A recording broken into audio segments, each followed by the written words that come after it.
The spark at the banquet. The Four Seasons Beverly Hills glowed that evening, its chandeliers dripping golden light over crystal glasses and white silk tablecloths.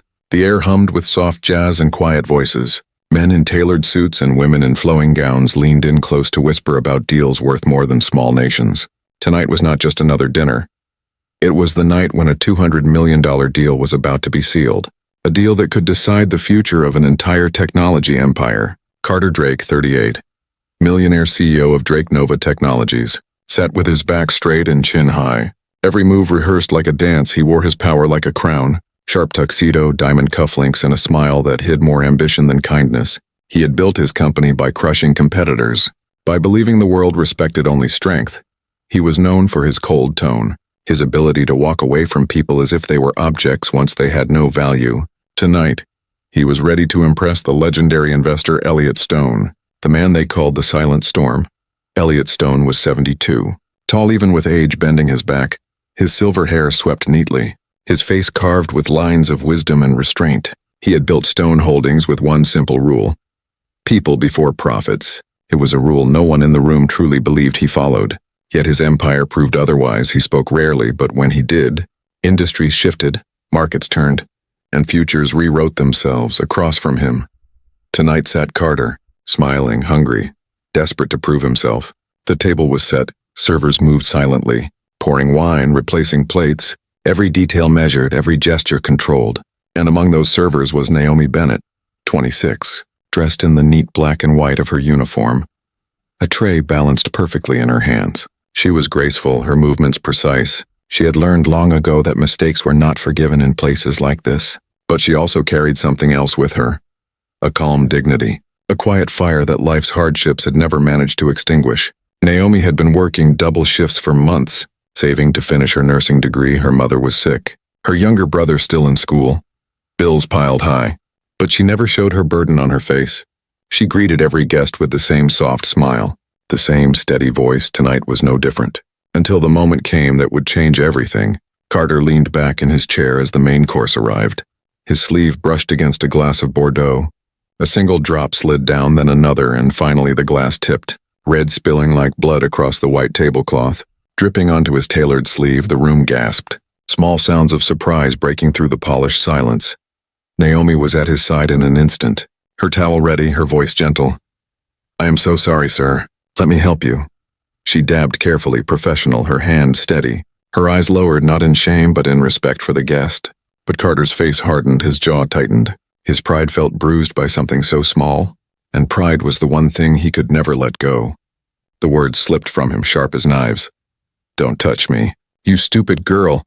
It was not just the insult, it was the venom, the way he spat the word as if she were beneath him. The jazz band froze on a note. Forks hovered in midair. Laughter died like a flame snuffed by wind. The golden hall turned into a vacuum where every sound echoed. Every breath felt heavy. Naomi did not flinch, her eyes lifted slowly. Not with anger, not with fear, but with something stronger. Dignity. She took a measured breath, stepped back half a pace, and set down the water bottle she carried. She did not answer. She did not apologize again. Her silence was louder than any words could have been. Elliot Stone watched, his fork resting carefully on his plate. His eyes sharp but unreadable, he did not speak. But the silence he created weighed more than thunder. A young vice president from Drake Nova gave a nervous laugh, thin and awkward, trying to stitch the moment back together. But the tear was too wide, the wound too deep. Others around the table shifted uncomfortably, their eyes flicking between Carter and Naomi, between arrogance and dignity. Carter adjusted his cufflinks with a smirk, as if nothing had happened, as if the moment belonged only to him. "Winners don't get distracted," he said smoothly, his voice sliding like oil over glass. "They focus, they control." Some nodded out of habit, not agreement. They had been trained to follow his tone, to echo his confidence, but control was no longer his. The cameras in the hands of discreet guests, the shocked hearts in the room, the silent weight of Elliot Stone's gaze, all of it shifted power away from him. Naomi picked up her tray and resumed her work, her back straight, her pace calm. She had placed the only thing she had left on that table, her dignity. And as she walked away, the deal worth $200 million began to crumble, though Carter did not know it yet. The waitress's silent strength. Naomi moved through the banquet hall with steady grace, Her tray balanced perfectly as if nothing unusual had happened, yet inside her chest her heart thudded like a drum, the words still echoing in her ears. She had been insulted before. She had been overlooked, underestimated, even pushed aside by people who thought her value was no more than the uniform she wore. But tonight felt different. Tonight the insult had not been whispered in some corner or thrown at her behind closed doors. It had been shouted into the golden air of the Four Seasons, in front of powerful men and women, in front of phones already recording, in front of eyes that could not unsee.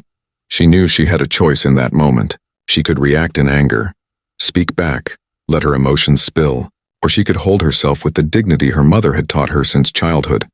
Her mother used to say, "The world will try to name you, to define you, but you are the only one who decides who you are." Those words carried her now as she walked.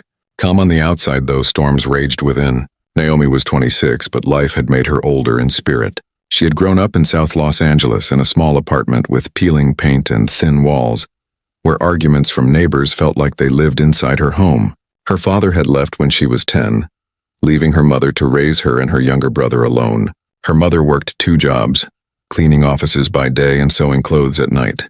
Naomi remembered nights when she would sit by the small kitchen table, her textbooks open, her mother's tired hands stitching fabric under a dim bulb, and even then her mother would smile and say, "We will be okay, keep studying, keep believing. Life is bigger than this room." Those words had built Naomi's backbone. Not money, not status, not privilege, but faith and grit. She carried them into every job she took, from cashier at a corner store to barista at a cafe, and now as a waitress in one of the richest hotels in Beverly Hills. She had seen celebrities, politicians, CEOs, but to her they were all simply people, some kind, some cold, some generous, some cruel tonight. As she placed glasses on tables and served plates with practiced care, she felt the sting of Carter Drake's insult lingering in the room like smoke after fire. She could see the way guests avoided meeting her eyes. As if ashamed on his behalf, some looked away because they did not know how to react. Others watched with hidden admiration for the way she held herself, upright, unbroken.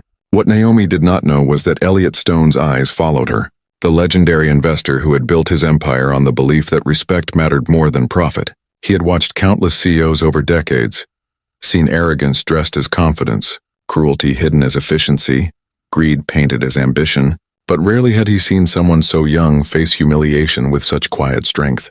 Her silence was not weakness, it was restraint, it was power, and Elliot knew that in a world obsessed with loudness, restraint was the rarest kind of strength.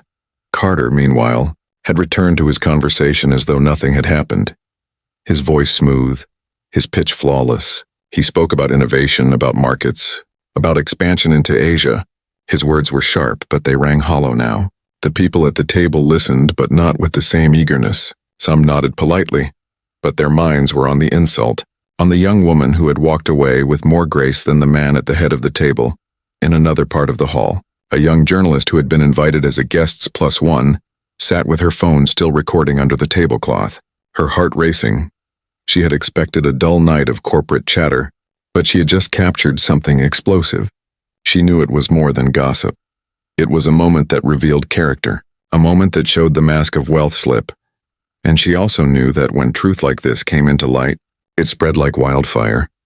Naomi stepped into the staff hallway for a breath, the hum of the kitchen loud behind her, chefs barking orders, waiters rushing with trays. She leaned against the wall for just a moment. Closing her eyes, she told herself not to cry. She would not give that man the satisfaction. She thought of her mother again, of the strength she had inherited. She thought of her brother, who looked up to her, and she reminded herself that no word, however cruel, could define her worth. She adjusted her uniform, straightened her shoulders, and returned to the hall when she reappeared.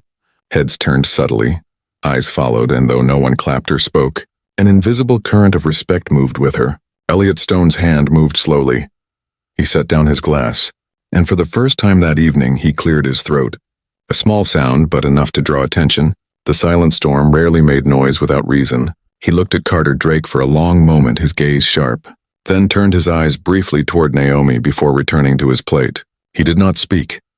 Yet that single gesture sent unease crawling up Carter's spine. For Carter it was just a stain, just a servant, just a moment. But for everyone else it had become a mirror, revealing who he truly was, and for Naomi, it was another test life had given her. One she had passed not with anger or despair, but with the quiet power of dignity. As the evening stretched on, whispers began to ripple through the hall, some guests texting discreetly, others murmuring in corners. The insult had not died, it had multiplied, and though Carter thought he had moved on, the shadow of his words hung over him, unseen but undeniable. Naomi continued her work, her face calm, her pace steady. She was invisible to some, unforgettable to others, and in that balance lay the beginning of a shift that would shake not only the room, but the fate of a $200 million deal. The investor's quiet decision. The banquet hall glittered as the courses moved from roasted lamb to delicate pastries. The music rose again as if nothing had disturbed the evening. Yet beneath the polished surface, tension swirled like a hidden current. Conversations carried on, but each guest carried with them the memory of that sharp insult and the waitress who refused to bow. Power had shifted in the room, though most could not yet describe it. Elliot Stone sat at the center of it all, silent as always, his silver hair catching the light, his fingers lightly tapping the stem of his wineglass. To most he appeared indifferent, a man lost in the taste of dessert. But Elliot was never indifferent. He had built his empire by listening more than speaking, by watching the smallest details others overlooked. And tonight he had seen something that struck him harder than any financial chart. He had seen character revealed under pressure. When he was a younger man, Elliot had faced humiliation of his own. He had grown up the son of a dock worker in Baltimore, a boy who carried crates heavier than his own body just to help his father put food on the table. At 17, he had been called worthless by a factory foreman, told he would never rise beyond the grime of the docks. Elliot had carried those words with him for years, but instead of breaking him, they had fueled him. He swore to himself he would never measure a person by their clothes, their skin, or their wealth, but by the weight of their integrity, by the way they treated those who had nothing to give them. And now, at 72, sitting across from Carter Drake, he felt that memory stir. He looked at Carter and did not see the polished CEO everyone else admired. He saw the foreman from his youth, arrogant, dismissive, blind to the humanity in others. Elliot's fork clinked softly against his plate as he set it down, a quiet act yet enough to still the chatter around him. Carter, sensing eyes on him, leaned forward with his most charming smile. He spoke about projections, about how Drake Nova would dominate the Asian markets within 5 years. He gestured with controlled enthusiasm, his words smooth as silk, but Elliot did not lean in, did not nod, he simply observed, his sharp eyes glancing now and then toward Naomi as she moved gracefully from table to table, her presence steady, her silence commanding more respect than Carter's endless words. Guests noticed. Whispers moved like threads weaving through the room. Some commented quietly on how composed the waitress had been. Others murmured about how cruel the CEO had sounded. And though no one spoke aloud against Carter, the atmosphere had shifted. The admiration that once clung to him now clung elsewhere. In one corner, a group of mid-level investors discussed in hushed tones. "It's not the spill," one said. "It's how he reacted. Words like that don't disappear. They stain deeper than wine." Another nodded. "Stone won't overlook it. He never has." They sipped their champagne, but their minds were elsewhere. Naomi passed near Elliot's table once more, carrying a tray of sparkling water. Her eyes lowered politely. Yet Elliot watched the straightness of her back, the strength in her silence. She reminded him of his mother, who had worked nights cleaning offices while raising him and his siblings, women who carried worlds on their shoulders with no applause, no spotlight, only dignity. Elliot's decision began to form then, not with anger, not with haste, but with the quiet certainty of a man who had lived long enough to know that deals built on arrogance always collapse. He thought of the $200 million on the table, a sum that could reshape both his holdings and Carter's empire. Yet what was money when weighed against principle, when weighed against the simple truth that respect was worth more than profit? He sipped his water slowly, letting the room continue its noise. Carter spoke louder, desperate to fill the silence with his achievements. But Elliot's mind was elsewhere, remembering, reflecting, deciding. Carter's vice presidents noticed the subtle change in Elliot's body language. They noticed how the old man's eyes no longer shone with interest, how his nods had grown slower, colder, how his fork had been placed down too early. They shifted uncomfortably, glancing at one another, but none dared to interrupt their CEO. They had learned long ago that to question him was to invite his wrath, yet the truth was clear.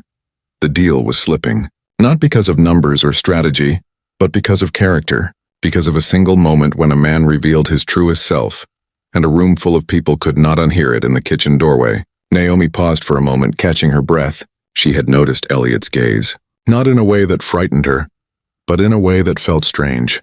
as if he saw her not just as a server but as a person. As if her silence had spoken louder than words, she brushed it aside, reminding herself she had work to finish, bills to pay, a sick mother at home, a brother depending on her. She did not have the luxury of wondering what wealthy investors thought of her. Still, in that hall where power usually belonged only to the wealthy and well-dressed, Naomi carried something untouchable, the quiet power of dignity, and it was this, more than Carter's polished speeches, that was shaping the future of the deal. As dessert plates were cleared and coffee poured, Elliot leaned back in his chair. His hands folded calmly, he finally spoke, his voice low but firm, the kind of voice that made even the air pause. "Character," he said softly, almost to himself but loud enough for those near him to hear. "That is what decides the future, not numbers alone." Carter blinked, forcing a smile, pretending to agree. But inside a shadow of unease crept in. For the first time that night he realized control was slipping from his grasp, and no amount of polished words could bring it back. The deal was not lost yet, but Elliot's decision had already begun to harden like wet cement, unseen, unstoppable. And Naomi, without saying a word, had become the spark that lit the fire of change. The deal that crumbled, the banquet moved into its final stage, the air thick with the scent of coffee and dark chocolate. Waiters moved with polished precision, silver trays gliding between tables. Conversation softened, laughter attempted to return, but the rhythm of the evening had changed. Something invisible had broken when those words were spoken, and now every gesture, every silence carried extra weight. Carter Drake leaned forward, his voice steady, his tone as polished as the glassware before him. He spoke about market expansions, about partnerships in Asia and Africa, about innovation that would change the way the world connected. His words were a performance, each sentence rehearsed to impress, but the sparkle was gone to many in the room. His voice sounded like an actor repeating lines that no longer fit the play. Elliot Stone listened without expression, his hands folded neatly before him, his eyes not on the presentation, but drifting now and then to Naomi, who moved with the same calmness as before, pouring coffee with quiet efficiency, clearing plates with gentle precision. She did not seek attention, yet attention found her. The quiet dignity of her presence weighed heavier than all of Carter's boasts. Finally, Elliot spoke, his voice smooth yet carrying an undertone that silenced the table. "Numbers are impressive, Mr. Drake. Projections are important. But in all my years, I have learned that numbers lie if character does not stand behind them." His words fell softly, but they landed like stones into still water, creating ripples across the room. Guests leaned in, conversations stilled. Even the band lowered their volume as if sensing the gravity of his tone. Carter's smile flickered, his hands adjusting his cufflinks again, a nervous habit disguised as composure. He chuckled lightly. "Of course, character matters. That is why I have built a team of the finest professionals in the industry. Driven, focused, disciplined. We do not let distractions control us." His words aimed to regain authority, to reframe the insult as nothing more than a small accident, but the attempt rang hollow. Elliot's eyes did not leave him, sharp, unblinking, and then with a calmness that carried more weight than anger ever could. He said, "Discipline is good, focus is good, but respect is better. Without respect, leadership is only domination, and domination always collapses." His fork touched the plate once more, a subtle gesture. Yet to those who had followed Elliot's career, it was clear the storm had made its decision. Carter's chest tightened, a shadow of panic crawling beneath his polished exterior. He tried to shift the mood with charm, to joke, to redirect, but the whispers around the room had already begun to change direction, investors leaning closer to one another, murmuring about what they had witnessed, some discreetly checking their phones where early clips of the insult had already leaked into private groups. Naomi passed again, her face calm, her posture unbroken. She did not know the words being spoken at the table. She did not know the weight of Elliot's tone, but she felt the shift in the air, the way eyes followed her not with pity but with respect, and she carried on with her work as if nothing had changed. Though in truth everything had. In one corner of the hall, a group of younger entrepreneurs whispered furiously, one of them saying, "Did you see her? She didn't flinch, she didn't argue. She just stood there with more strength than he could ever show." Another replied, "And Elliot saw it too, you can tell. He won't back a man who treats people like that." Their words spread like sparks, adding to the quiet fire consuming Carter's reputation. Elliot leaned back in his chair, his decision complete. "I have no doubt Drake Nova has potential," he said evenly. "But I do not invest in potential without principle. And tonight has reminded me of something important. Principle cannot be bought. His voice was steady, firm, final. The silence that followed was deafening. Carter froze, his practiced smile breaking for just a second. His executives shifted in their seats, sweat forming at their temples. They understood, perhaps more quickly than Carter himself, that the $200 million deal was gone, slipping away not because of market flaws or weak projections, but because of a single moment when arrogance stripped away the illusion of greatness. Carter forced a laugh. "Surely one mistake does not define a man," he said, his voice brittle. "We are all human, we all say things in heat. What matters is what we achieve." But the words were desperate. Too late, the room had already judged, and Elliot Stone had already decided. Naomi cleared a nearby table, unaware of the storm breaking just a few feet away. Yet in her quiet presence, the truth of Elliot's words found its anchor. Respect mattered more than numbers. Dignity mattered more than power, and the world had just been reminded of it. Carter's empire would not collapse that night, but the first crack had formed, a crack that no amount of wealth or charm could repair, and Elliot Stone, the silent storm, had chosen where his loyalty lay, not with arrogance but with respect, not with domination but with dignity. And as the banquet ended, as guests filed out into the glittering Beverly Hills night, whispers followed them like shadows, whispers of the CEO who lost a $200 million deal not because of poor numbers, but because of 4 careless words spoken to a young waitress who refused to break. The turning point, the night after the banquet. The city of Los Angeles glimmered with its usual lights, traffic crawling like rivers of fire through the wide streets, rooftop bars filled with laughter, hotel lobbies buzzing with deals. But in a small corner of the digital world, something new had begun to stir. The video clip of Carter Drake's insult had leaked, shaky but clear, a few seconds captured by a guest who could not sit silent. The clip showed the millionaire CEO brushing off a young waitress with words that dripped venom, and it showed the waitress herself standing still, her face calm, her silence unbroken. At first it spread quietly, through private group chats, among journalists and entrepreneurs who had attended the banquet, but by morning it was everywhere. News outlets replayed the moment. Headlines wrote themselves. Tech CEO humiliates hotel worker during banquet. Investor walks away after shocking outburst. Social media burned with comments, some defending Carter, more condemning him. The image of Naomi standing straight while the CEO sneered had become more powerful than any speech. Inside Drake Nova headquarters, panic began to spread. Vice presidents huddled in conference rooms, their voices sharp and anxious. Some argued the video could be buried with money. Others warned that in the digital age, nothing could be buried. Every attempt to silence the story would only amplify it. Carter stormed through the hallways with the same arrogance that had carried him for years, barking orders, demanding statements, insisting that people would forget. But deep down, a fear grew in him, not of the public's anger, but of Elliot Stone's silence. Elliot had not spoken to the press. He had not released a statement, yet his absence was louder than any headline. Investors across the country speculated.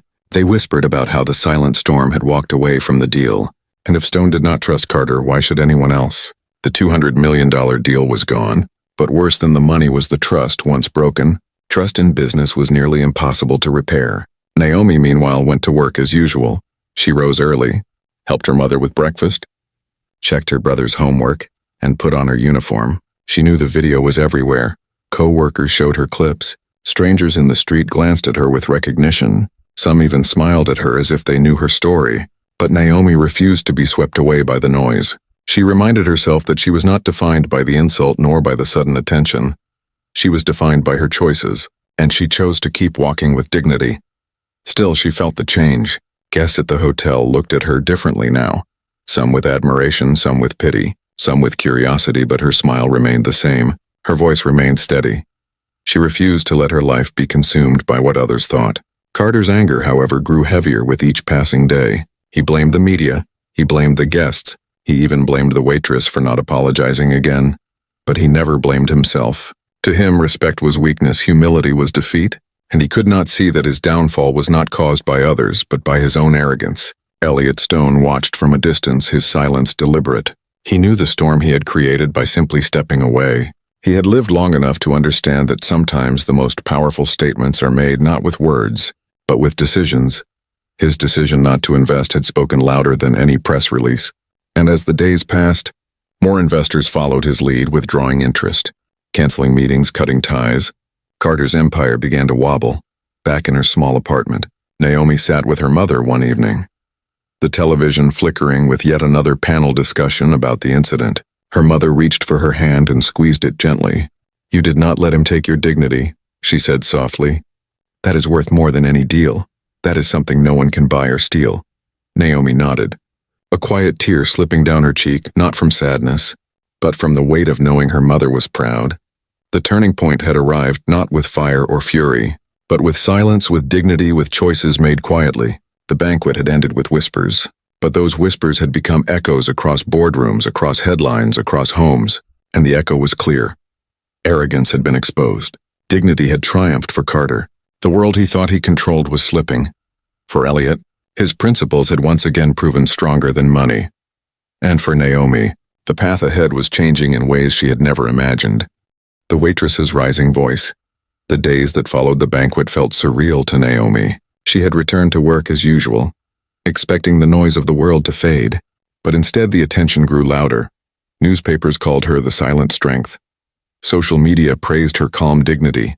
Television hosts debated her composure, and everywhere she went, people looked at her not as just a waitress, but as a symbol. Yet Naomi did not see herself that way. She still rose early, still tied her apron, still carried trays with the same care as before, but she could not deny that something had shifted. The hotel manager called her into his office one morning, his tone unusually soft. "Naomi, you've been requested by several guests who saw the video. They ask for you by name. Some even leave larger tips. They say you inspire them." He paused. "The board has also taken notice. They want to use your story for publicity, but I told them you would decide." Naomi felt a heaviness. She had never sought fame. She had only sought to do her work with pride. Yet she understood that sometimes life chooses you even when you do not choose it. That evening, she returned home to find her younger brother scrolling through his phone, his eyes shining. "Naomi, look, they're talking about you everywhere." "You're a hero," he said proudly. Their mother, sitting in her chair with a blanket over her legs, looked at her daughter with tears. "You carried yourself with dignity when many would have broken. The world sees it now, but I have seen it always." Those words wrapped around Naomi's heart, heavier than any headline. Meanwhile, Carter Drake's world grew smaller by the day. Journalists hounded him with questions. Shareholders demanded explanations. His face filled the screens of morning talk shows, but always framed in controversy. His attempts at apologies sounded rehearsed, insincere. Each word another nail in the coffin of his reputation. What he had built over years now crumbled, not because of a market crash, not because of a failed product, but because of his own arrogance laid bare in seconds of footage. Elliot Stone remained silent in public, yet his silence was louder than any speech. Other investors followed his lead, pulling away from Carter, distancing themselves from the man who had shown the world that respect meant nothing to him. And in those empty boardrooms and canceled contracts, Carter began to taste the bitterness of a fall he had never imagined. Naomi, however, was drawn into a different kind of spotlight. A journalist reached out for an interview. At first she refused, nervous, but her mother reminded her, "You have nothing to prove, but you have truth to share. Your story may give strength to others who feel small." And so, with hesitant courage, Naomi agreed.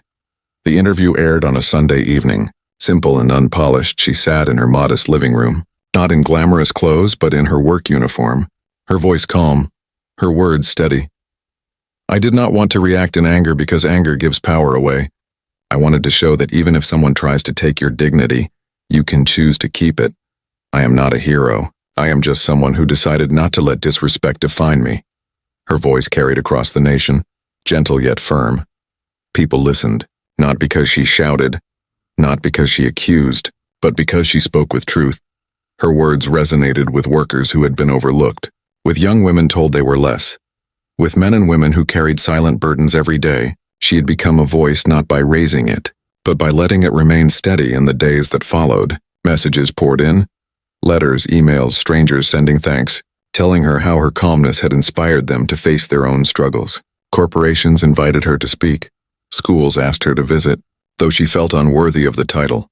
People saw her as a symbol of quiet strength. One evening, standing on the balcony of her apartment, Naomi looked at the city lights and felt both overwhelmed and grateful. She whispered to herself, "This is not about me, this is about respect. About remembering that we are all human." She knew her life would never return to the quiet simplicity it once held. But she also knew she had been given a chance to make something greater out of the pain. Carter watched from his glass office high above downtown, his empire shrinking, his pride wounded, his enemies circling. He told himself the world had turned against him unfairly, but deep inside he knew it had been his own words, his own arrogance, his own choice that had broken him. And as he saw clips of Naomi speaking with calm honesty, a bitterness grew in him, a bitterness sharper than any loss of money. But for Naomi, it was not about revenge. It was not about fame. It was about something far larger. Her rising voice was not loud, not angry, but steady. Steady enough to echo across boardrooms, classrooms, and living rooms. A reminder that dignity once chosen cannot be taken away, and so, in a world that had tried to define her with one insult, Naomi redefined herself with grace, her voice rising not above others but deep within them. The legacy of a moment. The weeks that followed reshaped lives in ways no one at the banquet could have predicted. For Carter Drake, the fallout came like waves breaking against a crumbling shore. First, partners withdrew quietly. Then loudly contracts dissolved, meetings canceled. Markets that once opened their doors began to close them one by one. His board of directors, once loyal, grew restless. Shareholders demanded change, and finally, the media branded him as a symbol of arrogance undone. He had built his empire on control, but control slipped away faster than he could grasp. In his high-rise office, surrounded by glass and steel, Carter stared at screens filled with falling numbers. Each red line another cut into his pride. He barked at his executives. He demanded loyalty. But loyalty is not bought when reputation is lost. Those who had once admired his ruthless drive now distanced themselves. His phone calls unanswered, his invitations declined. The same arrogance that once made him untouchable now left him isolated. Elliot Stone, on the other hand, moved forward with calm certainty. His decision at the banquet became a story whispered across industries.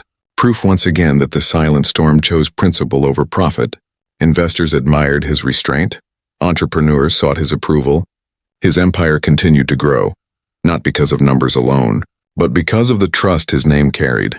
And though he never spoke publicly about that night, everyone knew his choice had been the turning point. A reminder that respect was the strongest currency of all. For Naomi Bennett, life unfolded in ways she had never imagined. The interview she gave was replayed across the nation.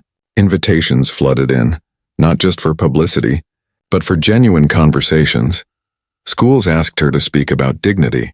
Community centers invited her to encourage young people. Corporations wanted her perspective on respect in the workplace. And though she was hesitant, she began to accept some invitations. Speaking not as a celebrity but as herself, her words carried weight because they were simple, because they were honest. She would stand before audiences and say, "Dignity is a choice. No one can take it from you unless you give it away. We cannot control how others treat us, but we can control how we respond. And sometimes silence is the loudest answer."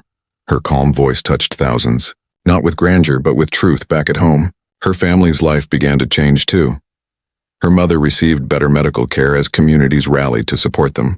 Her younger brother found pride in telling classmates about his sister, and for the first time in years, hope outweighed fear in their small apartment. Naomi still worked shifts at the hotel, but not because she had to.